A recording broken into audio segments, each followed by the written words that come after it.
வாழ்க்கையில் சில சந்தர்ப்பங்களில் நாம் சில அவமானங்களை சந்திச்சே தீர வேண்டியிருக்கு. என்ன பண்ணுறது, காலம் அப்படி. அவமானப்படுறவங்க உடனே அடங்கி போய்டுறது தான் உலக வழக்கம். அவமானப்பட்டால் உடனே சீறி எழறவங்களும் உண்டு. ஆனால் அதையே ஒரு சவாலாக எடுத்துக்கிட்டு முன்னுக்கு வர்றவங்களும் சில பேர் இருக்கிறாங்க. அவங்க ரொம்ப அபூர்வம். இன்றைக்கி மனோதத்துவ நிபுணர்கள்லாம் என்ன சொல்கிறாங்க தெரியுமா? அவமானப்பட்டுட்டா உடனே அடங்கி போயிடக்கூடாதான். அதையே ஒரு சவாலாக எடுத்துக்கிட்டு மனசில் ஒரு வைராக்கியத்தோடு முயற்சி பண்ணினா வாழ்க்கையில் எல்லோரும் முன்னேறலாமா. அவமானங்கிறத நாம் வைராக்கியமாக மாற்றிக்கணும். அதுதான் வெற்றிக்கு வழி. ராமர் இந்த பூமியில் பிறந்ததே ஒரு வைராக்கியத்தினால தான் சார் அப்படின்னார் ஒருத்தர். எப்படிங்க அது அப்படின்னு கேட்டேன். அவர் சொன்னார், தசரதருக்கு ராமர் குழந்தையாக பிறக்கணும், அப்போ தான் இங்கே இருக்கிற கஷ்டங்கள்லாம் நீங்கும் அப்படின்னு சர்வ லோகமும் எதிர்பார்த்துக்கிட்டு இருக்குது. ஆனால் அவர் எப்போ பிறப்பார் அப்படின்னு யாருக்கும் தெரியல. அந்த காரியம் சீக்கிரம் நடக்கணுமே, அதுக்கு என்ன பண்ணுறது? நாரதர் வந்தார் ஒரு நாள் தசரதரை தேடி. தசரதா, உனக்கு ஒரு செய்தி தெரியுமான்னு ஆரம்பித்தார். அவர் எப்பவும் இப்படித்தானே ஆரம்பிக்கிறது வழக்கம். என்ன விஷயம்னு கேட்டார் தசரதர். தசரதா, நீ அடிக்கடி உன்னோட தேரில் ஏறிக்கிட்டு தேவலோகத்துக்கு போகிற, அங்கே போகிற வர்ற எல்லாம் பண்ணிகிட்ருக்க, எல்லாம் சரி. தேவலோகத்துலேயும் உன்னை நல்லபடியாக தான் வரவேற்கிறாங்க. தேவேந்திரன் உன்னை பிரியமாக அழைச்சிட்டு போய் தன்னுடைய அரியாசனத்திலேயே தனக்கு பக்கத்திலேயே உட்கார வைக்கிறான். நீயும் சந்தோஷமாக உட்காந்து பேசிவிட்டு வந்துடுற.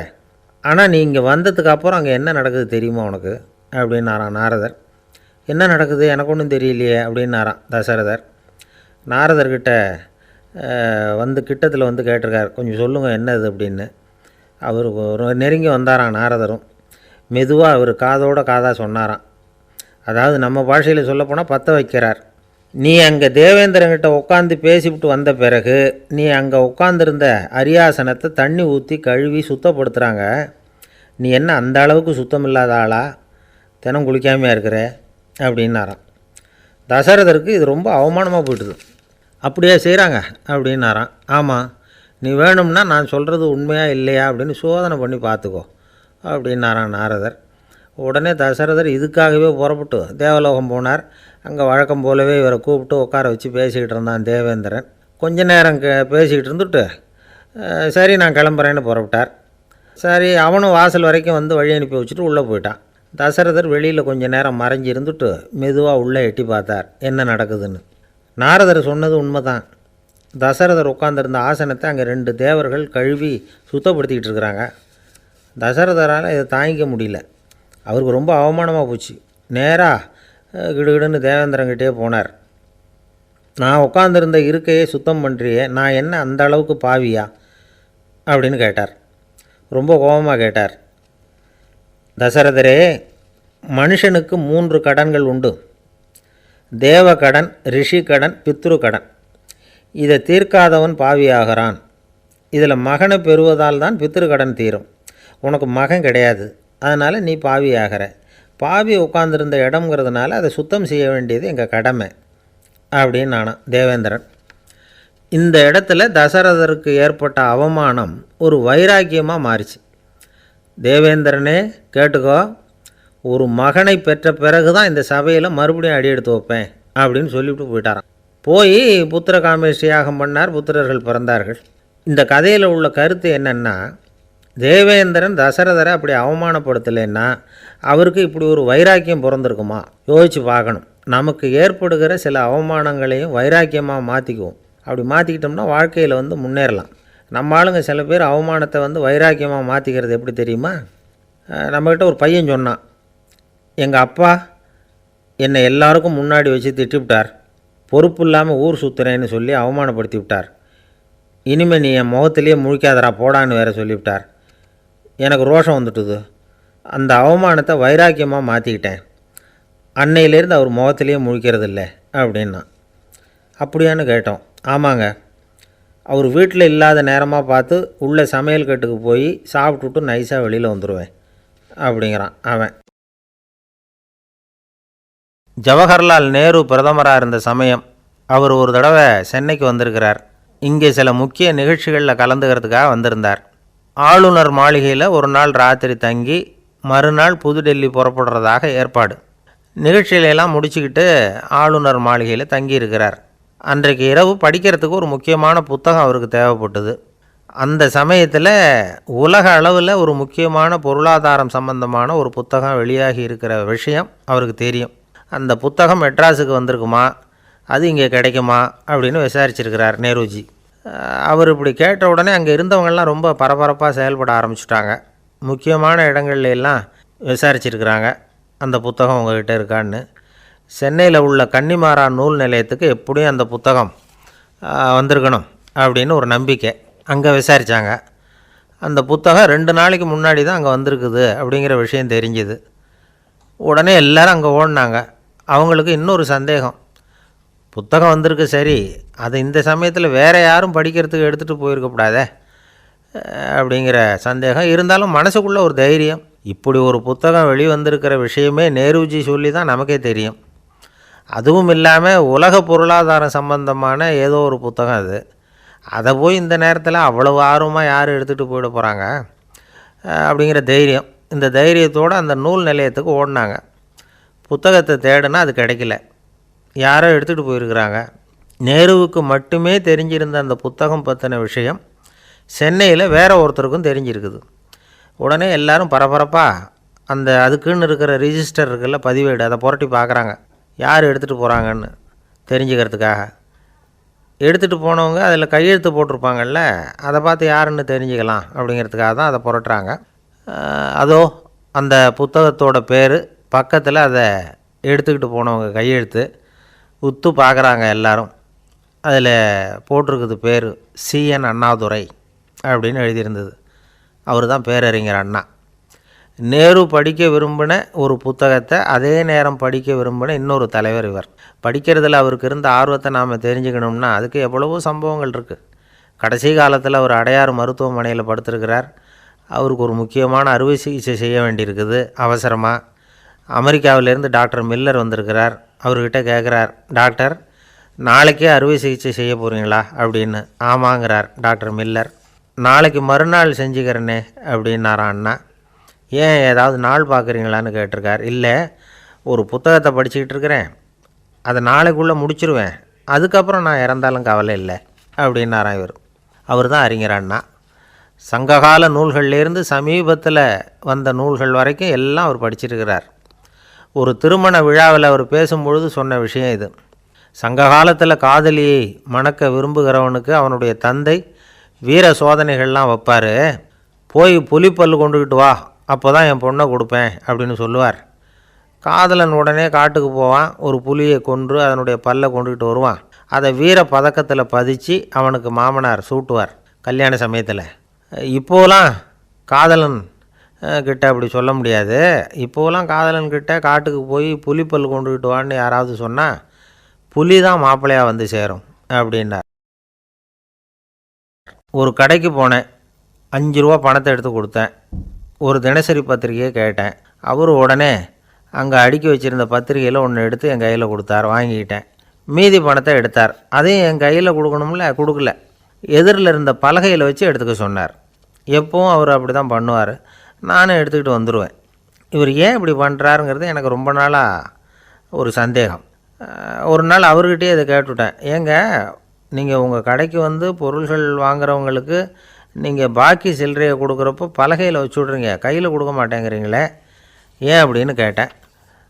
காசை கையில் கொடுத்தா நம்மக்கிட்ட இருக்கிற லட்சுமி போயிடுவா சார் அப்படின்னார். அதாவது பணம் செலவாயிடும் அப்படின்னு அர்த்தமா. இன்னொரு நண்பர், அவர் ஒரு நாள் வழக்கத்துக்கு மாறாக ரொம்ப சோகமாக உட்காந்துருக்கிறார். ஏங்க என்னாச்சு, ஏன் இப்படி கப்பலே கவிழ்ந்தது மாதிரி உட்காந்துருக்குறீங்க அப்படின்னு கேட்டேன். கப்பலே கவிழ்ந்திருந்தா கூட நான் இப்படி கவலைப்பட மாட்டேன் சார், வேறு ஒன்று நடந்து போச்சுன்னார். என்னன்னு கேட்டேன். என் உச்சந்தலையில் பல்லி ஒன்று விழுந்துட்டுதுன்னார். அதுக்காகவா இப்படி அப்படின்னு ஆச்சரியப்பட்டேன். ஆமாங்க, பல்லி உச்சந்தலையில் விழுந்தால் பலன் என்னன்னு பஞ்சாங்கத்தில் பார்த்தேன், மரணம்னு போட்டிருக்கு அப்படின்னு சொல்லிவிட்டு அவர் தொடர்ந்து கவலைப்பட ஆரம்பிச்சிட்டார். இப்படியும் ஒருத்தர், என் கூட வேலை பார்க்குற ஒருத்தர் எப்படி தெரியுமா, தினமும் வலது காலை வச்சு தான் ஆஃபீஸுக்கு உள்ளே நுழைவார். என்றைக்காவது தவறுதலாக இடது காலை வச்சு உள்ளே வந்துட்டார்னா அன்னைக்கு பூரா மனசு சங்கடப்படுவார். எந்த வேலையும் சரியாக ஓடாது. கேரம் போர்டு ஆடுற ஒருத்தர் எப்போ ஆட உட்காந்தாலும் ஸ்ட்ரைக்கரை கை தவறி கீழே விழுற மாதிரி பண்ணி அதுக்கப்புறம் அதை எடுத்துக்கிட்டு ஆட உட்காருவார். ஏன்னா எப்போவோ ஒரு தடவை நிஜமாகவே அது கை தவறி கீழே விழுந்திருக்குது. அன்னைக்கு பிரமாதமாக ஜெயிச்சுட்டார். உடனே ஒரு முடிவுக்கு வந்துட்டார், கை தவறுனா லாபம் அப்படின்னு. அதுக்கப்புறம் அதையே பழக்கமாக்கிக்கிட்டார். பூனை குறுக்க போனால் சகுனம் சரியில்லைன்னு நினைக்கிறவங்க உண்டு. ஆனால் ஒருத்தர் எப்படி தெரியுமா, அவர் வெளியில் கிளம்புற சமயம் பக்கத்து வீட்டு ரேடியோவில் மியாவ் மியாவ் பூனைக்குட்டின்னு பாட்டு சத்தம் கேட்டால் கூட போதும், சகுனம் சரியில்லைன்னு பிரயாணத்தை கேன்சல் பண்ணிவிடுவார். இப்போ இவ்வளவும் எதுக்கு சொல்கிறோம்னா, அளவுக்கு மீறின சகுன நம்பிக்கைகள் இருக்குது பாருங்கள், இதோட பயமும் சேர்ந்துக்கிட்டதுன்னு வச்சுக்கோங்க, இது ஒருத்தருடைய மனநிலையை பாதிச்சிடும். இது உளவியல் நிபுணர்கள் சொல்கிற கருத்து. வாழ்க்கையே தடுமாற வச்சிரும்.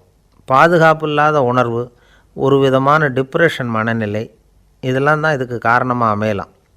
சில பேர் காய்கறி நறுக்க கத்தியை கையில் எடுத்தால் கூட நேரம் சரியாக இருக்கா அப்படின்னு பார்த்துட்டு தான் வேலையை ஆரம்பிக்கிறது வழக்கம். அறிவு தான் மனசுக்கு வாத்தியாராக இருக்கணும். அப்போ தான் வாழ்க்கை நிம்மதியாக இருக்கும். அறிவு மனசு சொல்கிறபடியெல்லாம் கேட்க ஆரம்பிச்சுட்டுதுன்னா இடைஞ்சல் தான். ஒருத்தருக்கு 7ஆம் நம்பர் தான் ராசியான நம்பரான். 7ஆம் தேதி தான் எந்த காரியத்தையும் ஆரம்பிப்பாராம். 7 எழுத்து வர்றது மாதிரி பேரை மாற்றி வச்சுக்கிட்டார். 7 மணிக்கு தான் தினமும் எழுந்திருப்பார். 7ஆம் நம்பர் வீட்டில் தான் குடியிருக்கார். கல்யாணம் கூட 7ஆம் தேதி தான் பண்ணிக்கிட்டார். அவர் ஒரு நாள் குதிரை பந்தயத்துக்கு போனாராம். குதிரையோட பேரையெல்லாம் பார்த்தார். ஒரு குதிரையோட பேர் 7 எழுத்தில் அமைஞ்சிருந்தது. 7 தானே இவருக்கு அதிர்ஷ்ட நம்பர். அதனால் உடனே அது பேரில் பணத்தை கட்டினார். பந்தயம் நடந்தது. என்ன சார் ஆச்சுன்னு கேட்டாங்க. நான் பணம் கட்டின அந்த என்னோடய குதிரை 7ஆவதாக சேர்ந்தது சார் அப்படின்னாராம் சோகமாக. ஒரு விவசாயி விதைக்கிறதுக்காக வயல்வெளி பக்கம் போகிறார். விதைகளை அள்ளி வீசினார். அப்போ என்ன ஆச்சுன்னா, சில விதைகள் பாதை ஓரத்தில் விழுந்தது. சில விதைகள் முள் செடிகள் மண்டி இருந்த புதருக்கு இடையில் விழுந்தது. சில விதைகள் நல்ல நிலத்தில் விழுந்தது. பாதை ஓரத்தில் விழுந்த விதை என்ன ஆச்சுன்னா, அதெல்லாம் பறவைகள் கண்ணில் போட்டுவிட்டுது. உடனே உட்காந்து கொத்தி தின்னுட்டு போட்டுது. அதிகமாக மண் இல்லாத பாறை பகுதியில் விழுந்த விதையெல்லாம் லேசாக வேர் விட்டு முளைக்க ஆரம்பிச்சிது. அதுக்கப்புறம் வேர் கீழேயும் ஆழமாக போக முடியல, மேலேயும் சூரிய வெப்பம் அதிகம் தாங்க முடியல, எல்லாம் காஞ்சி கருகி போட்டுது. புதர் பகுதியில் சில விதைகள் விழுந்தது இல்லையா, முள் செடிகள் காடாக மண்டி போயிருந்தது. அதனால் முளைச்சி வர்ற செடிக்கு நெருக்கடி அதிகமாக போட்டுது. சரியாக வளர முடியல, விளைச்சலும் சரியாக இல்லை. நல்ல நிலத்தில் விழுந்த விதைகள் மட்டும் நல்லா முளைச்சிது, நல்லா வளர்ந்தது, விளைச்சலும் பிரமாதமாக இருந்தது. இந்த கதையை சொல்லிவிட்டு கேட்க செவியுள்ளோர் கேட்கட்டும் அப்படிங்கிறார் இயேசு பெருமான். ஆமாம், இயேசு கடலில் நின்ற படகு ஒன்றில் உட்காந்துருக்கிறார். கடற்கரையில் ஏராளமான மக்கள் உட்காந்துருக்கிறாங்க. அந்த சமயத்தில் தான் இயேசு ஓமைகள் மூலமாக மக்களுக்கு பல உண்மைகளை சொல்லிகிட்டு இருக்கிறார். மக்கள் அந்த கதையை கேட்டுட்டு ஒன்றும் புரியாமல் முழிக்கிறாங்க. அதை கவனித்த இயேசு அந்த ஓமையை விளக்க ஆரம்பித்தார். இதில் அந்த விதைக்கிறவர் தான் இறைவன். அவருடைய வார்த்தைகளை விதைக்கிறார். அந்த வார்த்தைகளை கேட்கிற மக்கள் அந்த விழுந்த விதைகள் மாதிரி 4 வகையானவர்கள். சில பேர் பாதை ஓரத்தில் விழுந்த விதைகள் மாதிரி. இறைவன் வார்த்தைகளை அவங்க கேட்குறாங்க. ஆனால் தீய எண்ணங்கள் செய்கைகள் மூலமாக விதைக்கப்பட்ட வார்த்தைகள் அழிஞ்சு போடுது. இறைவன் வார்த்தைகளை கேட்ட உடனே மகிழ்ந்து போய் உடனே சில பேர் அதை ஏற்றுக்கிறாங்க. இவங்கெல்லாம் அந்த பாறை பகுதியில் விழுந்த விதைகள் மாதிரி. அதனால் இவங்கெல்லாம் வேறு இல்லாதவங்க. கொஞ்ச காலத்துக்கு இறை வார்த்தைகளுக்கு கீழ்ப்படிந்து நடப்பாங்க. அதனால் ஏதாவது இடைஞ்சல் ஏற்பட்டால் உடனே தடுமாறுவாங்க. தங்கள்கிட்ட இருக்கிற நல்ல பண்புகளை விட்டுட்டு பாவ வழிகளுக்கு போயிடுவாங்க. முள் செடிகளுக்கு இடையில் விழுந்த விதைகள் மாதிரி உள்ளவங்க யாருன்னா, இவங்களுக்கு உலக கவலை உண்டு, செல்வத்தின் மீது மயக்கம் உடையவர்கள்.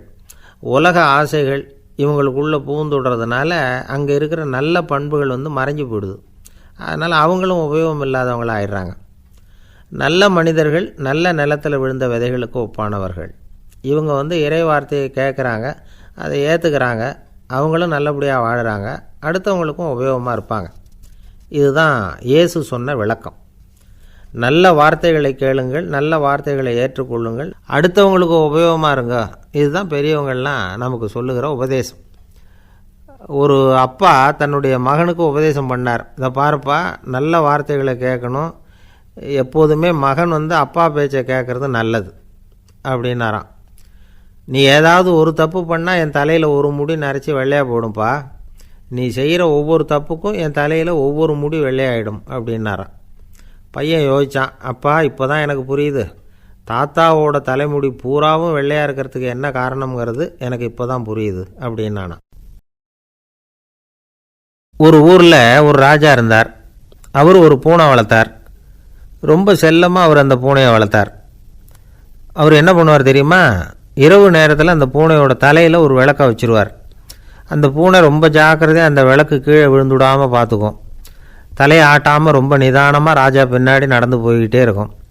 அந்த விளக்கு வெளிச்சத்தில் எல்லா வேலைகளையும் செஞ்சுருவார். கையில் ஒரு விளக்கை தனியாக எடுத்துகிட்டு போக வேண்டிய அவசியமே இல்லை. விளக்கை தூக்கிட்டு போகிற வேலையை அந்த பூனை பார்த்துக்கும். அதனால் ராஜாவுக்கு அந்த பூனை மேலே ரொம்ப பிரியம். மந்திரிகளையெல்லாம் கூப்பிட்டு அவங்கக்கிட்ட சொல்லுவார், பார்த்தீங்களா இந்த பூனை எவ்வளவு விசுவாசமாக நடக்குது, என் பேரில் எவ்வளவு மரியாதை பார்த்தீங்களா அதுக்கு அப்படிம்பார்.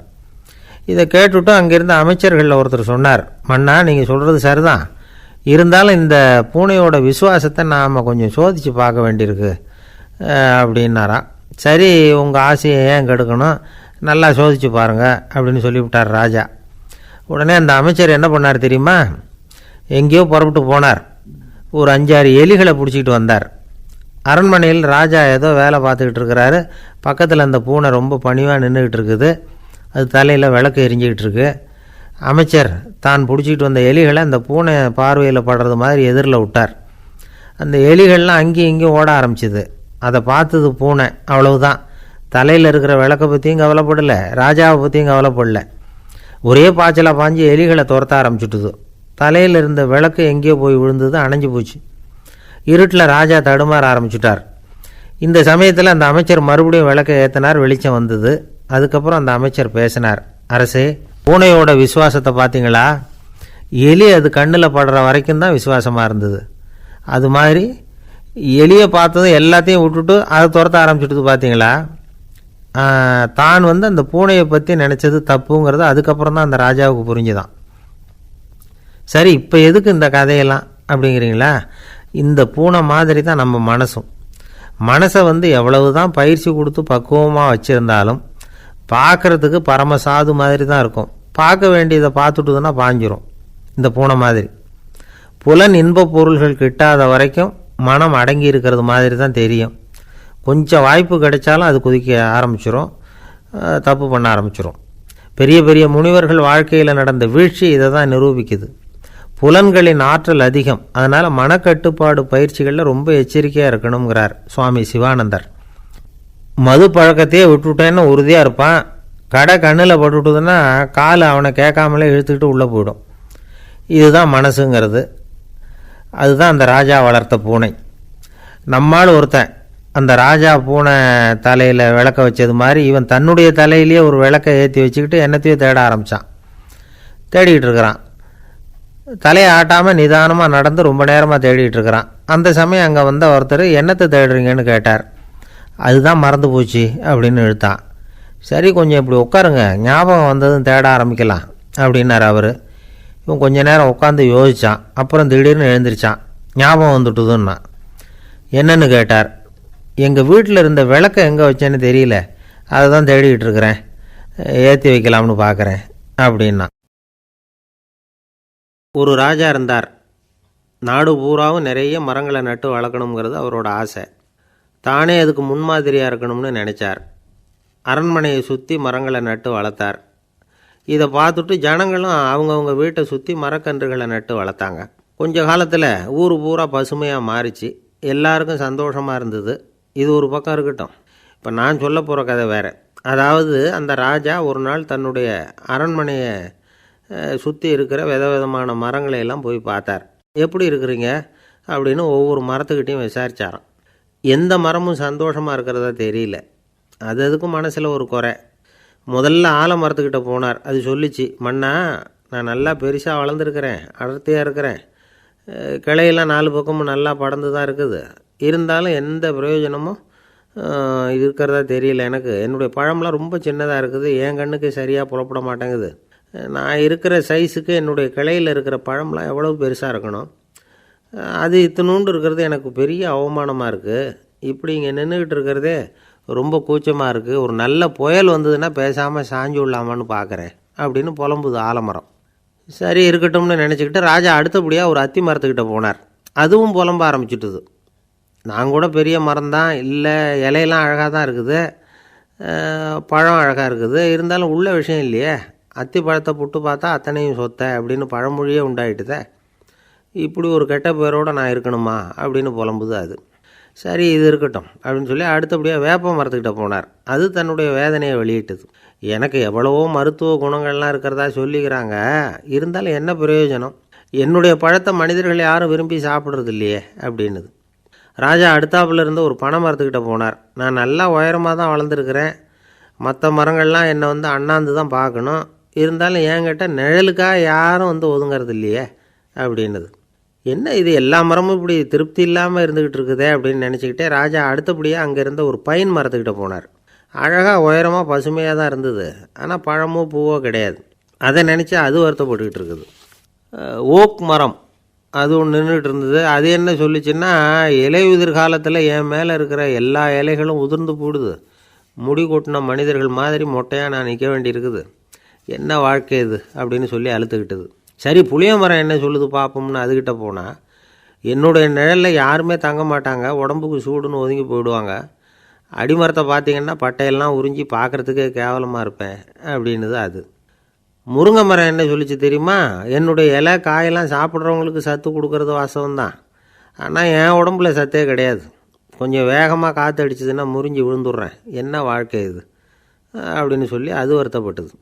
ராஜா யோசனை பண்ணார், என்ன இது மரங்கள் பூமியின் வரங்கள்னு சொல்கிறோம், மழை பெய்யறதுக்கு அதுதான் காரணம், பூமி செழிப்பாக இருக்கிறதுக்கும் அதுதான் காரணம், வீடு கட்டுறதுக்கு மரம், நாற்காலி செய்ய உபயோகப்படுத்துறதுக்கும் அதுதான் உபயோகப்படுது, மனுஷனுக்கு வேண்டிய ஆகாரங்களையும் கொடுக்குது, இப்படிலாம் இருந்தும் எல்லா மரமும் நிம்மதி இல்லாமல் இருந்துக்கிட்டு இருக்குதே அப்படின்னு நினச்சார். அப்போது அங்கே இருந்த ஒரு மகிழ மரம் அவர் கண்ணில் பட்டுது.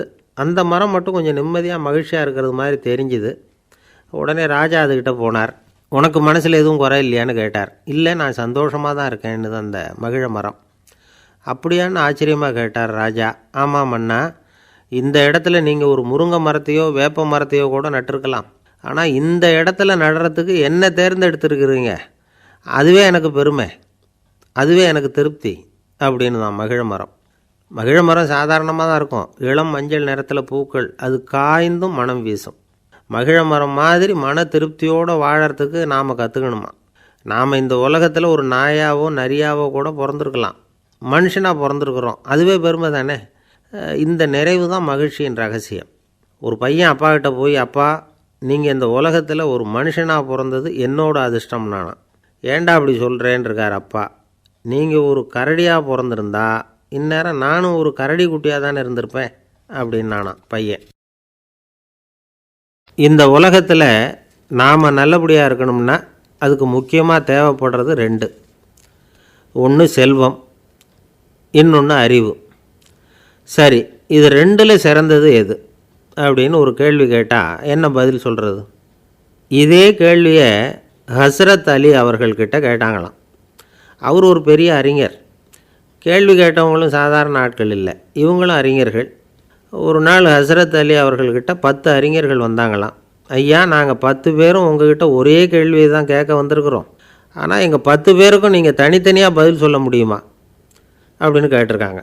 அதாவது அவங்க ஒரே கேள்விக்கு இவர்கிட்ட இருந்து 10 விதமான பதில் எதிர்பார்க்குறாங்க. சரி கேளுங்க, என்ன கேள்வி அப்படின்னார் அவர். அப்போ தான் அவங்க கேட்டாங்களாம், செல்வம் அறிவு இது ரெண்டில் சிறந்தது எது, இதுதான் கேள்வி. ஹஸ்ரத் அலி என்ன பண்ணார் தெரியுமா, அவங்கள ஒவ்வொருத்தராக கூப்பிட்டார், ஒவ்வொரு விதமான பதிலை சொல்லி அனுப்புனார். முதல்ல ஒருத்தரை கூப்பிட்டார், சொன்னார், அறிவுங்கிறது தீர்க்கதரிசிகள், ஞானிகள், மகான்கள் இவங்களோட பரம்பரை சொத்து, ஆனால் செல்வங்கிறது கொடுங்கோலரின் ஆயுதம், அதனால் அறிவு தான் சிறந்தது அப்படின்னார். ரெண்டாவது ஆளை கூப்பிட்டார், உங்ககிட்ட செல்வம் இருந்தால் நீங்கள் தான் அதை காப்பாற்றணும், ஆனால் அறிவு உங்களை எப்பவும் காப்பாற்றும், ஆகவே அறிவு தான் சிறந்தது அப்படின்னார். மூணாவது ஆளை கூப்பிட்டார், செல்வந்தனுக்கு எப்போதும் விரோதிகள் அதிகம், ஆனால் அறிஞனுக்கு நண்பர்கள் அதிகம், அதனால் அறிவு தான் சிறந்ததுன்னார். அடுத்தவரை கூப்பிட்டார், செல்வம் அடுத்தவங்களுக்கு கொடுக்க கொடுக்க குறையும், ஆனால் கல்விங்கிறது அதிகரிச்சுக்கிட்டே வரும், கொடுக்கறதுனால குறையாது. அதனால் அறிவு தான் சிறந்ததுன்னார். இன்னொருத்தரை கூப்பிட்டார். அறிவுள்ளவன் எப்பவும் வந்து அதை அடுத்தவங்களுக்கு வாரி வழங்கிக்கிட்டே இருப்பான். அதனால் அவங்ககிட்ட தாராளத்தன்மை இருக்கும். ஆனால் செல்வந்தன்கிட்ட கஞ்சத்தனம் தான் இருக்கும். அதனால் அறிவு தான் சிறந்ததுன்னார். 6வது நபரை கூப்பிட்டார். செல்வத்தை வந்து கள்வர்கள் திருடிக்கிட்டு போக முடியும், ஆனால் அறிவை வந்து அப்படி திருடிக்கிட்டு போக முடியாது அப்படின்னார். 7வது நபரை கூப்பிட்டார். செல்வம் வந்து கால ஓட்டத்தில் அழிஞ்சிரும், ஆனால் அறிவை வந்து கால ஓட்டம் ஒன்றும் பண்ண முடியாது, ஆகவே அறிவே சிறந்ததுன்னார். 8வது ஆளை கூப்பிட்டு சொன்னார், செல்வத்துக்கு எப்பவும் எல்லை உண்டு, நிறை உண்டு, அளவு உண்டு, கணக்கு உண்டு, ஆனால் அறிவுக்கு அப்படிப்பட்ட எல்லை எதுவும் கிடையாது, அதனால் அதுதான் சிறந்ததுன்னார். அடுத்தவனை கூப்பிட்டார். செல்வம் வந்து உள்ளத்தில் உள்ள ஒளியை வந்து போக்கிவிடும், இருட்டை உண்டாக்கிவிடும், விரிந்த மனப்பான்மையை வந்து குறுகலாக்கிவிடும். ஆனால் அறிவு அப்படி இல்லை, இருண்ட உள்ளத்தில் ஒளியை பாய்ச்சி அதை விசாலப்படுத்துது, அதுதான் சிறந்ததுன்னார். கடைசியாக 10வது நபரை கூப்பிட்டார். செல்வம் வந்து மனசில் செருக்கை உண்டாக்குது, ஆணவத்தை ஏற்படுத்துது, அதனால் நானே கடவுள்னு நினைக்கிற அளவுக்கு மனுஷனை வந்து தாழ்த்தி விடுது. ஆனால் அறிவு வந்து பணிவையும் பண்பாட்டையும் வளர்க்குது, அதனால் அறிவு தான் சிறந்ததுன்னார். ஆக இப்படி 10 பேருக்கும் 10 விதமாக பதில் சொன்னது மூலமாக ஹஸ்ரத் அலி அவர்கள் அறிவு தான் செல்வத்தை விட சிறந்தது அப்படிங்கிறதுக்கு 10 காரணங்களை சுட்டி காட்டியிருக்கார். அந்த அறிஞர் 10 பேர் கேட்ட ஒரே கேள்விக்கு 10 பதில் சொன்னார். நமக்கு வேண்டிய ஒருத்தர் 10 பேர் கேட்ட கேள்விக்கு ஒரே பதில் சொல்லி சமாளித்தார். கேள்வி என்ன தெரியுமா? என்கிட்ட வாங்கின கடனை எப்போயா திருப்பி கொடுக்க போகிற? இதுதான் அந்த 10 பேரும் கேட்ட ஒரே கேள்வி. இந்த மாதம் 26ஆம் தேதி தந்துடுறேன் அப்படிங்கிற ஒரே பதில் சொல்லி அவ்வளவு பேரையும் இவர் அனுப்பி வச்சுட்டாராம். எல்லாரும் போனதுக்கப்புறம் இவரை தனியாக கூப்பிட்டு கேட்டிருக்கிறாங்க, அது என்ன சார் கணக்கு, 26ஆம் தேதி அன்னைக்கு என்ன அதிசயம் நடக்க போகுது அப்படின்னு கேட்டிருக்காங்க. அதிசயம் அன்னைக்கு இல்லை, அதுக்கு நாளே நடக்க போகுதுன்னாராம். விவரமாக சொல்லுங்கன்னு இருக்காங்க. வேறு ஒன்றும் இல்லைங்க, 26ஆம் தேதி தானே எல்லாரையும் வர சொல்லியிருக்கிறேன், அதுக்கு நாளே நான் புறப்பட்டு தலைமறைவாயிட போகிறேன் அப்படின்னாராம் ரொம்ப பெருமையாக. துருக்மேனியாவில் அஷ்காபாத் அப்படின்னு ஒரு நகரத்தில் ஒரு புவியியல் விஞ்ஞானி இருந்தார். அவர் ஒரு நாய்க்குட்டி வளர்த்தார். ஒரு நாள் முன்னிரவு நேரம் ஒரு மேஜைக்கு முன்னாடி உட்காந்து அந்த விஞ்ஞானி ஏதோ கணக்கு போட்டுக்கிட்டு இருக்கிறார். அவருக்கு ஒரு சின்ன பெண் குழந்தை, அது தொட்டிலில் தூங்கிட்டு இருக்குது. அந்த நாய்க்குட்டியும் ஒரு மூலையில் படுத்து அது பாட்டுக்கு தூங்கிட்டு இருந்தது. ஒரே அமைதி. அந்த நேரத்தில் திடீர்னு அந்த நாய்க்குட்டி துள்ளி எழுந்திரிச்சிது. நேராக குழந்தைகிட்ட ஓடிச்சு. அந்த குழந்தைய அது போட்டிருந்த ட்ரெஸ்ஸோடு சேர்த்து கவ்வி தூக்கிக்கிட்டு வாசல் பக்கம் ஓடிச்சு. நாய்க்குட்டி குழந்தைய கவ்வி தூக்க முடியுமாங்கிற சந்தேகம் உங்களுக்கு இல்லையா? நீங்கள் வந்து நம்ம ஊர் நாய்க்குட்டியவே பார்த்து பழக்கப்பட்டிருக்கீங்க, அதனால் நம்புறதுக்கு சிரமமாக இருக்கும். அந்த ஊர்லெலாம் அது வந்து ரொம்ப ஸ்ட்ராங்காக இருக்கும், ஒரு ஏதோ கண்ணுக்குட்டி மாதிரி இருக்கும். விஞ்ஞானி அதை பார்த்துட்டார். உடனே அந்த நாய்க்கு வந்து வெறி பிடிச்சிட்டுதுன்னு முடிவு பண்ணிவிட்டு தன்னோட கை துப்பாக்கி எடுத்துக்கிட்டு ஓடி வந்தார். அவர் வெளியில் வந்து நாய்க்குட்டி எங்கே அப்படின்னு பார்த்து தேடுறார். அந்த நேரத்தில் அந்த வீடு வந்து இடிஞ்சு விழுது. காரணம் பூமி அதிர்ச்சி. இப்படி பூமி அதிர்ச்சி உண்டாக போகுதுங்கிறது அந்த நாய்க்குட்டிக்கு முன்னாடியே தெரிஞ்சு போச்சு. அதுதான் குழந்தைய தூக்கிட்டு வெளியில் ஓடி வந்திருக்குது. அது மூலமாக அந்த குடும்பத்தையே காப்பாற்றிருக்குது அந்த நாய்க்குட்டி. இந்த சம்பவம் நடக்கிறதுக்கு 3 நாளைக்கு முன்னாடியே சில பிராணிகளுக்கு இப்படி நடக்க போகுதுங்கிறது தெரிஞ்சிருக்குதான். ஆமாம், அந்த நகரத்தில் 3 நாளைக்கு முன்னாடியே பாம்பு, பல்லி இதெல்லாம் அது தங்கியிருந்த வலையை விட்டு வெளியில் ஓடி வந்துட்டுது. அதே மாதிரி அங்கே இருந்த புறாவெல்லாம் பறந்து போயிடுச்சான். இதே மாதிரி யுகோஸ்லோவியாவில் கூட ஒரு நகரம், அங்கே ஒரு நாள் ராத்திரி ஒரு மிருக காட்சி சாலையில் திடீர்னு ஒரு பெரிய கலவரம், கூச்சல், குழப்பம். அங்கே இருந்த கழுதை, புலி, யானை, பறவை எல்லாம் கண்ணாபின்னான்னு கத்த ஆரம்பிச்சுட்டுது. நீர் யானை அதுக்குன்னு போடப்பட்டிருந்த தடுப்பையே தாண்டி குதித்து வெளியில் வந்துட்டு தான். மறுநாள் தான் எல்லாருக்கும் விஷயம் புரிஞ்சுது. அடுத்த நாள் காலையில் அங்கே பூமி அதிர்ச்சி உண்டாயிட்டுது. இப்போ பாருங்கள், அதாவது மனுஷனை போய் தீர்க்கதரிசி அது இதுன்னு சொல்லிகிட்டு இருக்கிறோம், இவனை விட அது பரவாயில்லைன்னு தோணுது. அதாவது மிருகங்கள் ஒன்று நடக்க போகுதுங்கிறத முன்னாடியே புரிஞ்சுக்குதே. சரி, இதெல்லாம் எப்படி அது முன்கூட்டி புரிஞ்சுக்குது? அதுதான் படைப்பு ரகசியம். அதை கண்டுபிடிக்கிறதுக்கு தான் மனுஷன் வந்து ஆராய்ச்சி பண்ணிகிட்டு இருக்கிறான். விஞ்ஞானிகளோட ஆராய்ச்சியெல்லாம் ஒரு பக்கம் இருக்கட்டும், வீட்டுக்குள்ளேயே சில ஆராய்ச்சி பண்ணி பாருங்களேன். இப்போ சில யோசனை சொல்லி அதை சோதனை பண்ணி பாருங்க அப்படின்னு ஒருத்தர் சொன்னாராம். அதாவது இப்போ மழை வருமா வராதா அப்படின்னு தெரிஞ்சுக்கணுமா, உடனே ஒரு பூனைக்குட்டி பின்னாடியே மெதுவாக போய் அது என்ன செய்யுதுன்னு கவனித்து பார்க்கணும்.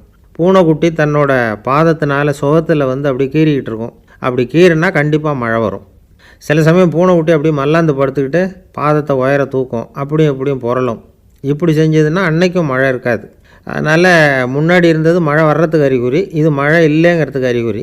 பறவைகள் பிராணிகள் இதுகளோட நடவடிக்கைகளை பார்த்துட்டு அதையெல்லாம் அடிப்படையாக வச்சு தான் காலநிலையை கண்டுபிடிக்கிற கருவிகளை கண்டுபிடிச்சிருக்கிறாங்க. வாத்து இருக்குல்ல, சில சமயம் தன்னோட அழகை தன்னோட இறகுகளில் அப்படியே புதைச்சிக்கும். அப்படி செஞ்சால் குளிர்காலம் வரப்போகுதுன்னு அர்த்தம். பருவநிலை குளிராக மாறப்போகுதுங்கிறதுக்கு இதுதான் அறிகுறி. சிட்டுக்குருவி இருக்குதுல்ல, அதெல்லாம் புழுதியில் உழுந்து புரளும், சிறகுகளை படபடன்னு அடிச்சுக்கும். அப்படி செஞ்சால் மழை வரப்போகுதுன்னு அர்த்தம்.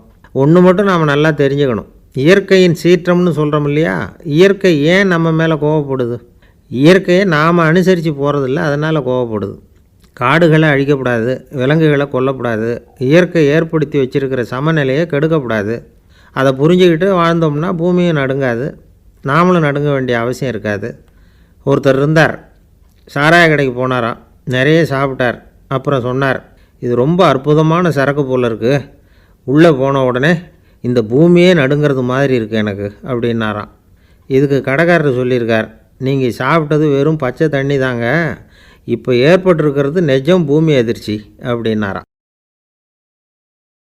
ஒரு ஊரில் ஒரு ராஜா இருந்தார்.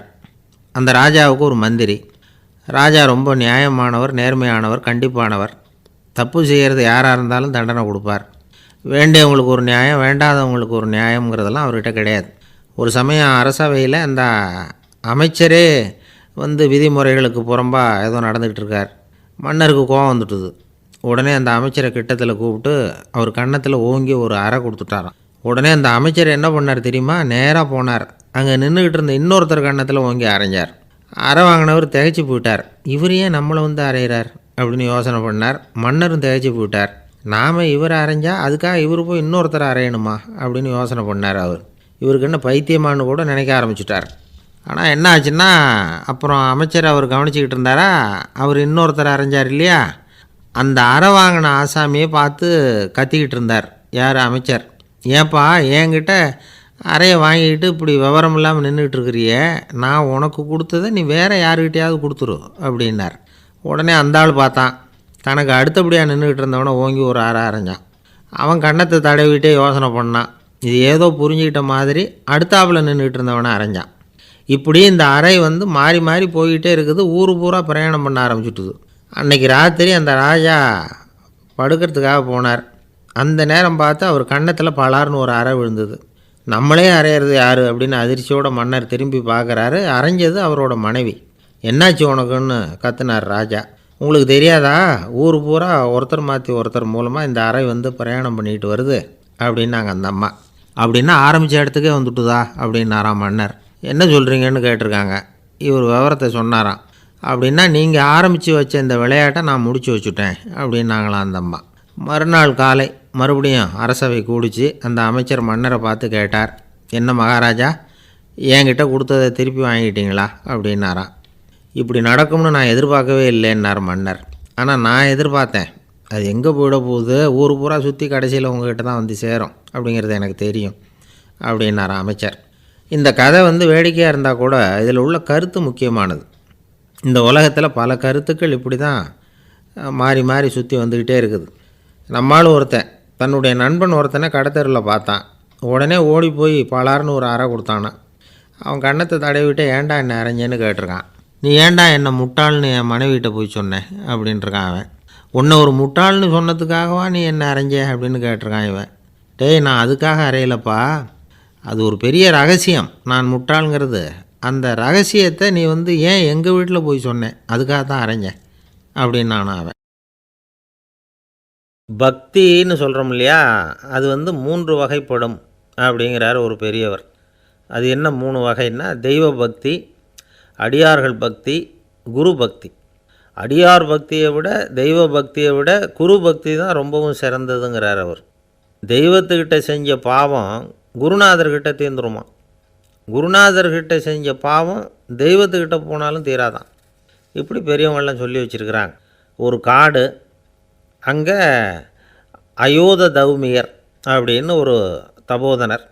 அவர் பல மாணவர்களை ஒன்றா சேர்த்து ஒரு குருகுலம் நடத்திக்கிட்டு இருக்கிறார். பல தரப்பட்டவங்க பல திறப்பட்டவங்க மாணவர்கள் அதில் சேர்ந்து படிச்சுக்கிட்டு இருக்கிறாங்க. பாஞ்சால ராஜகுமாரன் ஒருத்தனும் அந்த குருகுலத்தில் சேர்ந்து படிச்சுக்கிட்டு இருக்கிறான். அவன் பேர் ஆருணி. பெரிய இடத்து புள்ள, இருந்தாலும் படுப்பில் ரொம்ப கெட்டிக்காரனாக இருந்தான். அவன் தான் அங்கே முதல் மாணவன். ஒரு நாள் குருநாதர் அந்த அரசகுமாரனை கூப்பிட்டார். நம்ம குருகுலத்துக்கு சொந்தமான வயலில் தண்ணீர் பெருகி வெள்ளம் வந்து பயிரை வந்து அழிக்குதான், அதனால் நீ போய் மடையை அடைச்சிட்டு வந்துரு அப்படின்னார். அந்த அரசகுமாரன் உடனே புறப்பட்டான். குருநாதர் சொல்லிட்டார்ல, உடனே புறப்பட்டான். நான் பெரிய இடத்து பிள்ளையாச்சே, ராஜகுமாரனாச்சே, ரொம்ப செல்வாக்கோடு வளர்ந்தவனாச்சே, நான் போய் வயலில் இறங்கி வேலை செய்கிறதா அப்படின்னுலாம் அவன் நினைக்கல. குருநாதர் கட்டளையை நிறைவேற்ற வேண்டியது நம்ம கடமை அப்படின்னு நினச்சான். உடனே ஒரு மண்வெட்டியை தூக்கி தோளில் வச்சுக்கிட்டு புறப்பட்டு போயிட்டான். வயலுக்கு போனான். பார்த்தான், தண்ணி கரையை உடச்சிக்கிட்டு வயலுக்குள்ளே ஏகமாக பாஞ்சிக்கிட்டு இருக்குது. இவன் மண்வெட்டியால் களிமண்ணை புல்லோடு சேர்த்து புல் பற்ற மாதிரி வெட்டி வெட்டி போட்டான். இருந்தாலும் மடையை அடைக்க முடியல. தண்ணி அதை மீறி வந்துக்கிட்டே இருக்குது. தண்ணி வந்து வேகமாக வயலுக்குள்ளே போய்கிட்டே இருக்குது. போடுற பத்தையெல்லாம் கரைஞ்சி கரைஞ்சி போயிட்டுருக்கு. இருந்தாலும் இவன் தன்னுடைய முயற்சியை கைவிடலை. வெட்டி வெட்டி போட்டுக்கிட்டே இருக்கிறான். காலையில் அங்கே போனவன் சாயந்தரம் வரைக்கும் இப்படி செஞ்சுக்கிட்டு இருக்கிறான். உடம்பும் மனசும் ரொம்பவும் சோர்ந்து போச்சு. இருந்தாலும் குருநாதர் இட்ட கட்டளையை நிறைவேற்றாமல் இருக்கிறோமேங்கிற ஒரு குறை அவனுக்கு இருக்குது. குரு கட்டளையை நிறைவேற்றாத நான் வந்து இன்னமும் இருக்கணுமா அப்படின்னு யோசனை பண்ண ஆரம்பிச்சிட்டான். என்ன செய்யலாம்னு பார்த்தான். நம்ம குருநாதர் இட்ட பணிக்காக இந்த உடம்பையே தியாகம் பண்ணலாம் அப்படின்னு முடிவு பண்ணான். தண்ணி பாயுதில் அதுக்கு குறுக்க விழுந்து அப்படியே மடையை அடைச்சிக்கிட்டு அப்படியே படுத்துட்டான். இது மற்றவங்களுக்கு தெரியாது. அன்னைக்கு ராத்திரி ஒரு விளக்கு முன்னாடி உட்காந்து குருநாதர் பிள்ளைங்களுக்கு பாடம் சொல்லி கொடுத்துக்கிட்டு இருக்கிறார். வரிசையில் இருக்கக்கூடிய ராஜகுமாரனை காணலை. நம்ம ஆருணி எங்கே போனா அப்படின்னு சொல்லி மற்ற மாணவர்களை விசாரித்தார். இப்போ அவங்க சொன்னாங்க, சுவாமி அவன் காலையில் வயலுக்கு வந்து மடையை அடைக்கிறதுக்காக போனான், நீங்கள் தான் போக சொன்னீங்க, இன்னும் திரும்பி வரல அப்படின்னு அவர் பையன். குருநாதர் உடனே ஒரு தீவெட்டி எடுத்துக்கிட்டு மாணவர்களை அழைச்சிக்கிட்டு வயலுக்கு போனார். அங்கே போய் பார்த்தா ஆளை காணும். ஆருணி ஆருணின்னு சொல்லி சத்தம் போட்டு கூப்பிட்டு பார்க்குறார். நான் இங்கே இருக்கேன் குருநாதா அப்படின்னு காலுக்கு அடியிலேருந்து ஒரு சத்தம் வருது. குனிஞ்சு பார்த்தா அவன் மடையில் படுத்துருக்குறான். என்னப்பா இதுன்னார். காலையிலேருந்து இந்த மடையை அடைச்சி பார்த்தேன் சுவாமி, முடியல, அதனால் இப்படி குறுக்க படுத்துட்டேன். என்னை தாண்டறதுக்கு பயந்து போய் தண்ணியே தேங்கி நின்றுட்டுது அப்படின்னா. அவனுடைய குரு பக்தியையும் அவனை தாண்டறதுக்கு அஞ்சு நிற்கிற தண்ணி தேக்கத்தையும் பார்த்துட்டு எல்லாரும் ரொம்ப ஆச்சரியப்பட்டு போயிட்டாங்களாம். ஆருணி எழுந்திரிச்சு வா அப்படின்னு கூப்பிட்டாரான் குருநாதர். அவன் தண்ணீரை பொழந்துக்கிட்டு எழுந்திரிச்சு வந்தானான். அதனால் அவனுக்கு வந்து உத்தாலகன் அப்படின்னு ஒரு பேர். உத்தாலகன்னா தண்ணீரை பிளந்தவன் அர்த்தம். அந்த உத்தாலகன் மாதிரி இந்த காலத்து மாணவர்களுக்கும் குரு பக்தி வேணும் அப்படின்னு சொன்னோம் ஒரு பள்ளிக்கூடத்தில். உடனே நிறைய மாணவர்கள் எழுந்திரிச்சு நின்னாங்க. சார், நீங்கள் எங்களை வந்து இன்னமும் சரியாக புரிஞ்சுக்கலன்னு நினைக்கிறோம். அன்னைக்காவது ஒருத்தன் அப்படி இருந்தான், இன்றைக்கி ஏகப்பட்ட உத்தாலகர்கள் இருக்கிறோம். எங்கள் வாத்தியார் கட்டளை இட்டால் இப்போவே அது மாதிரி வயலுக்கு போய் மடையில் குறுக்கப்படுத்துக்கிறதுக்கு இந்த வகுப்பில் உள்ள அத்தனை பேரும் தயாராக இருக்கிறோம் அப்படின்னாங்க. அப்படியா அப்படின்னு சொல்லி கேட்டோம் ரொம்ப சந்தோஷமாக. ஒருத்தன் ரொம்ப அடக்கமாக எழுந்திரிச்சான். அப்புறம் சொன்னான், ஆமாம் சார், வகுப்பில் வந்து இவர் நடத்துகிற பாடத்தை கேட்டுக்கிட்டு இருக்கிறத விட பேசாமல் போய் மடையில் படுத்துடுறது ஒன்றும் கஷ்டமான காரியமாக இருக்காது, அதனால தான் எல்லோரும் அங்கே போகிறேன்னு சொல்கிறோம் அப்படிங்கிறான்.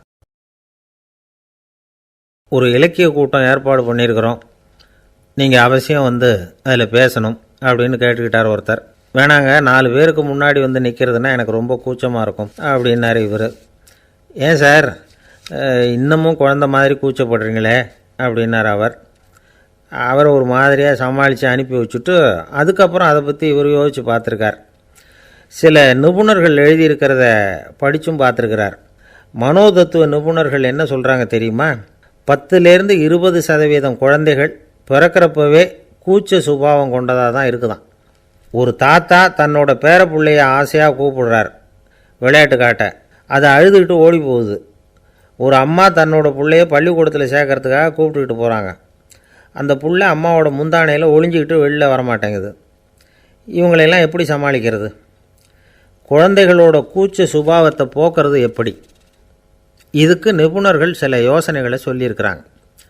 மற்றவங்களுக்கு முன்னாடி என் பையனுக்கு கூச்சம் ரொம்ப அதிகம் சார், மற்றவங்க பார்த்தா ரொம்ப வெக்கப்படுறான், இப்படி சொல்கிற அப்பாக்கள் உண்டு.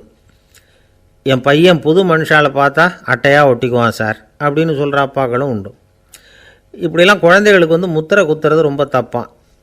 புதுசாக யாராவது வீட்டுக்கு வந்தால் குழந்தை தானாக தன்னோட கூச்சத்தையும் பயத்தையும் போக்கிக்கிட்டு சகஜமாக மாறி வர்றதுக்கு வாய்ப்பு கொடுக்கணுமா. ஒரு கூட்டத்துக்கோ அல்லது சொந்தக்காரங்க கல்யாணத்துக்கோ குழந்தைய அழைச்சிட்டு போகிறீங்க, அங்கே போய் கட்டாயப்படுத்தி குழந்தைய மற்றவங்க கிட்ட பேச சொல்லக்கூடாது. சில சமயம் குழந்தை தானாக தன்னுடைய கூச்ச சுபாவத்தை விட்டு பேசுகிறதுக்கு முன் வந்தால் அதை பாராட்டணும். குழந்தை கலகலப்பு இல்லாமல் மௌனமாக இருந்ததுன்னா அதையும் கண்டுக்கக்கூடாது. குழந்தை பேச ஆரம்பித்தா அதை ஆர்வத்தோடு கவனிக்க தெரியணும். கலந்து உரையாடுற பழக்கத்தை வீட்லேயே ஆரம்பிக்கலாம். கேட்டதுக்கு பதில் சொல் அப்படின்னு நீங்கள் அதிகாரம் பண்ணிகிட்டு இருக்கக்கூடாது. அது குழந்தைக்கு பேசுகிற சந்தர்ப்பத்தை குறைச்சிருமா. இப்போ நாம் அதிகாரம் பண்ணால் கேலி செய்கிற பழக்கம் குழந்தைகளை ரொம்ப பாதிச்சிருமா. பெரியவங்களானதுக்கு அப்புறமும் சில பேர் கூச்சத்தோடவும் பயத்தோடவும் இருக்கிறதுக்கு இதுதான் காரணம். சின்ன வயசில் அவங்கெல்லாம் ஏதாவது கேலிக்கு ஆளாகி இருப்பாங்க. ரெண்டாவது குழந்தை மூத்த குழந்தைய கேலிக்கு ஆளாகிற சந்தர்ப்பங்களை கண்டு கேலி பண்ணினா அது இளம் நெஞ்சங்களை விட்டு நீங்கிறதே இல்லையா. எப்பவும் குழந்தையோட நடை உடை பாவனைகளை பற்றி சொல்லிக்கிட்டே இருக்கக்கூடாதான். அதுவே கூச்ச சுபாவத்தை கொண்டுட்டு வந்துடுமா. அப்பா எங்கேன்னு யாராவது கேட்டால் இது மாதிரி இன்ன காரியத்துக்காக வெளியில் போயிருக்கார், இத்தனை மணிக்கு திரும்பி வருவார் அப்படின்னு சொல்கிற அளவுக்கு குழந்தைகளை பழக்கப்படுத்தி வைக்கணும். ஃபோன்லேயே யாராவது விசாரித்தா கூட இது மாதிரி பதில் சொல்லு அப்படின்னு சொல்லணும். சின்ன சின்ன மீட்டிங்கில் 4 வார்த்தை பேச தயார் பண்ணலாம். ஒரு கடையிலையோ அல்லது ஹோட்டல்லையோ ஏதாவது விவரம் கேட்கணும்னா உங்கள் குழந்தைய தைரியமாக அனுப்புங்க. குழந்தைகள் பணிவாகவும் பொறுமையாகவும் விவரம் கேட்குறப்போ கூச்ச சுபாவம் தானாக போயிடும். சின்ன வயசுலேயே இப்படிலாம் பழக்கப்படுத்தினா தான் வருங்காலத்தில் தைரியமாக இந்த சமுதாயத்தில் வாழ முடியும். இல்லைன்னா 60 வயசுலேயும் அடுப்பங்கரையை விட்டு வெளில வர்றதுக்கு கூச்சப்பட்டுக்கிட்டு தான் இருக்க வேண்டியிருக்கும். இந்த காலத்து பிள்ளைங்க எவ்வளவோ பரவாயில்ல, எதுக்கும் தயங்கிறதில்ல, கூச்சப்படுறதில்ல. ஒரு அம்மா அடுப்பங்கரையிலேருந்து சத்தம் போட்டாங்க, டேய் ராமு, தயவு பண்ணி அந்த டிவியை நிறுத்துறா, அந்த பெண்ணோட குரல் மகா மோசம், அடுப்பங்கரையில் இருக்கிற என்னாலேயே அதை சகிச்சிக்க முடியல அப்படின்னாங்களாம். உடனே பையன் கொஞ்சம் கூட தயங்காமல் பதில் சொல்கிறான், அம்மா இந்த குரல் டிவியிலேருந்து வரல, எழுத்த விட்டு மாமி தான் இங்கே வந்திருக்கிறாங்க, அவங்க தான் இப்போ என்னோட பேசிக்கிட்டு இருக்கிறாங்க அப்படின்னானா. ஐயா உங்கள் பேரை தொடர்ந்து தினம் கேட்டுக்கிட்டு இருக்கிறேன் அப்படின்னார் ஒருத்தர். தொடர்ந்து கேட்குறீங்களே, உங்களுக்கு காது வலிக்கலையா அப்படின்னு கேட்டோம். பேசுகிற உங்களுக்கே வாய் வலிக்கலை அப்படிங்கிறப்போ கேட்குற எங்களுக்கு எப்படி காது வலிக்கும் அப்படின்னார். நம்ம உடம்பில் ஒரு அதிசயம் என்ன தெரியுமா, ரொம்ப நேரம் நாம் நடக்கிறோம்னு வச்சுக்கோங்க, கால் வலிக்கும். ரொம்ப நேரம் வேலை செஞ்சால் கை வலிக்கும், உடம்பு வலிக்கும். ரொம்ப நேரம் பார்த்துக்கிட்டே இருந்தால் கண்ணு வலிக்கும். ரொம்ப நேரம் பேசிக்கிட்டே இருந்தால் வாய் கூட வலிக்கும். ஆனால் ரொம்ப நேரம் கேட்டுக்கிட்டே இருக்கிறதுனால காது வலிக்கிறது இல்லை. அதனால் கேட்குறதுக்கு முக்கியத்துவம் கொடுத்தாங்க நம்ம பெரியவங்க. திருவள்ளுவர் தேவையில்லாமல் வார்த்தைகளை உபயோகப்படுத்த மாட்டார். ஒரு திருக்குறள்னு எடுத்துக்கிட்டாவே அதில் மொத்தம் 7 வார்த்தைகள், அவ்வளவுதான். அப்படி 7 வார்த்தைகள் மட்டுமே உள்ள ஒரு திருக்குறளில் வள்ளுவர் ஒரே வார்த்தையை 5 தடவை உபயோகப்படுத்தியிருக்கிறார், திரும்ப திரும்ப பயன்படுத்தியிருக்கிறார். அப்படின்னா அதை எந்த அளவுக்கு வலியுறுத்தி சொல்கிறார் அப்படிங்கிறத நாம் புரிஞ்சுக்கணும். அது என்ன குறள்? செல்வத்துள் செல்வம் செவிச்செல்வம், அச்செல்வம் செல்வத்துள் எல்லாம் தலை. செவிச்செல்வம்ங்கிறது அவ்வளவு முக்கியமானது. கற்றலின் கேட்டல் நன்று. அதிகம் கேட்கணுங்கிறதுக்காகத்தான் எவ்வளவு கேட்டாலும் காது வலிக்கிறதில்ல. குறைச்சலாக பேசணும், அதிகமாக கேட்கணும். இன்னொரு விஷயம் கவனிங்க, நம்ம உடம்பில் கண்ணுக்கு மூடி இருக்குது, எதையாவது நாம் பார்க்க விரும்பலைன்னா உடனே கண்ணை மூடிக்கலாம். நம்ம வாய்க்கு மூடி இருக்குது, பேச விருப்பம் இல்லையா, வாய் மூடிக்கலாம். மூக்குக்கு கூட மூடிக்கிற வசதி இருக்குது, எதையாவது முகர விருப்பம் இல்லையா, மூச்சை அடக்கிக்கலாம். ஆனால் பாருங்கள், காதுக்கு மூடி கிடையாது, அதை கையால் தான் மூட முடியும். யார் என்ன சொன்னாலும் அது நல்லதோ கெட்டதோ காதில் விழுந்துக்கிட்டு தான் இருக்கும். அறிவு தான் நல்ல விஷயங்களை எடுத்துக்கிட்டு கெட்ட விஷயங்களை விட்டுடணும். நல்ல கருத்துக்கள் நம்ம காதில் நிறைய விழுந்துக்கிட்டே இருக்கணும். அதை கேட்டு நாம் நல்லபடியாக வாழணுங்கிறது தான் படைப்பின் விருப்பம். ஆன்மீகவாதிகள் கூட ஒன்று சொல்லுவாங்க, அதாவது ஆன்மீக பாதையில் நீங்கள் முன்னேறணும்னா முதல்ல சிரவணம் செய்யணும்பாங்க. அதாவது பெரியவங்க சொல்கிற நல்ல கருத்துக்களை கேட்கணும் அப்படின்னு அதுக்கு அர்த்தம். அதனால் யார் நல்ல கருத்துக்களை சொன்னாலும் அதை காது கொடுத்து கேளுங்க. இவ்வளவு கருத்துக்களையும் நம்ம நேயர் ஒருத்தர்கிட்ட சொல்லிகிட்டு இருந்தோம். அவரும் சரி சரின்னு தலையாடிக்கிட்டே இருந்தார். அப்புறம் சொன்னார், நீங்கள் சொல்கிறது சரிதான் சார், காதுக்கு மூடி இல்லைங்கிறது ரொம்ப சரி, அதனால தான் உங்கள் தகவல் கூட நாங்கள் விரும்புகிறோமோ இல்லையோ தினம் காதில் விழுந்துக்கிட்டு இருக்குது அப்படின்னார். எங்களுக்கு ரொம்ப பெருமையாக இருந்தது. அப்படியா அப்படின்னோம். ஆனாலும் என்ன மாதிரி சில பேர் நீங்கள் தகவல் சொல்கிற சமயத்தில் காதில் மூடி இல்லையேன்னு சொல்லி கவலைப்படுறதில்ல சார் அப்படின்னார். ஏன்னு கேட்டோம். காதை மூடுறதுக்கு தானே வசதி இல்லை, ரேடியோவை மூடுறதுக்கு வசதி இருக்குதுல்ல, அதனால் டக்குன்னு அதை மூடி வச்சுருவோம் அப்படின்னார். வங்க நாவலாசிரியர் சரத் சந்திரர் ஒரு நண்பர் அவர்கிட்ட வந்தார். வழக்கமாக எல்லா எழுத்தாளர்கள்கிட்டையும் கேட்குற ஒரு கேள்வியை கேட்டார். நீங்கள் எழுத்துத்துறைக்கு வந்தது எப்படி? இதுதான் கேள்வி. அதை தெரிஞ்சு என்ன பிரயோஜனம்னார் சரத் சந்திரர். சும்மா சொல்லுங்களேன், தெரிஞ்சுக்கிறேன் அப்படின்னார் வந்தவர். சரி சொல்கிறேன்னு ஆரம்பித்தார். நான் ரங்கூனில் வேலை பார்த்துக்கிட்டு இருந்தேன். சம்பளம் பத்தில், வேலையும் பார்த்துக்கிட்டு ஒரு பலசரக்கு கடை வைக்கலாம்னு நினச்சேன். என்னால் மளிகை கடை வச்சு சரியாக நடத்த முடியுமாங்கிற சந்தேகம் என் மனைவிக்கு. அதை சோதனை பண்ணி பார்க்கணுங்கிறதுக்காக சில பொருள்களின் அளவு, அதோட விலை, இப்படி சிலதை சொல்லி எல்லாத்தையும் மனக்கணக்காக கூட்டி போட சொன்னாங்க. என்னால் சரியாக கூட்டி சொல்ல முடியல. உங்களால் மளிகை கடை நடத்த முடியாதுன்னு சொல்லிவிட்டாங்க. உடனே என்ன பண்ணுறது, வேறு வழி இல்லை, கதை எழுத ஆரம்பிச்சிட்டேன் அப்படின்னார். கேட்டவருக்கு சிரிப்பு வந்துட்டு தான். சரத் சந்திரர் ஒரு பக்கம் சீரியஸான நாவல்கள், சிறுகதைகள் எழுதியிருந்தாலும் அவருடைய இன்னொரு பக்கம் வேறு விதம்.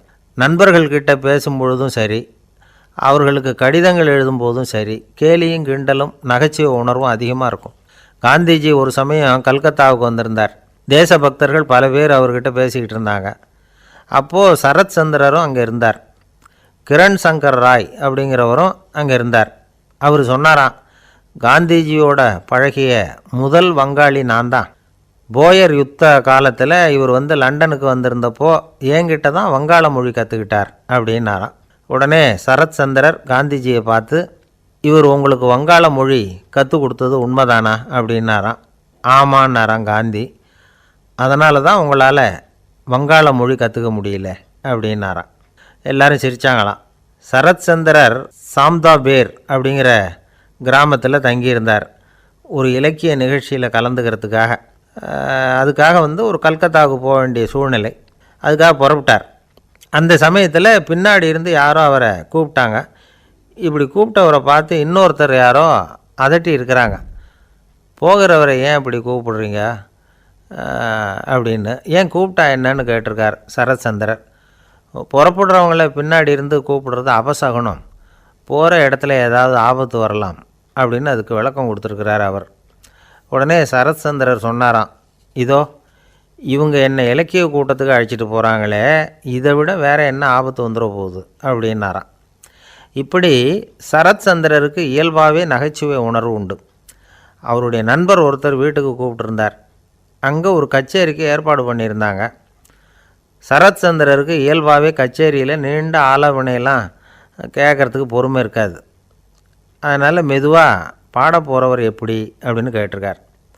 அவருக்கு ரொம்ப நல்லா பாட தெரியும் அப்படின்னு சொல்லியிருக்கிறாங்க.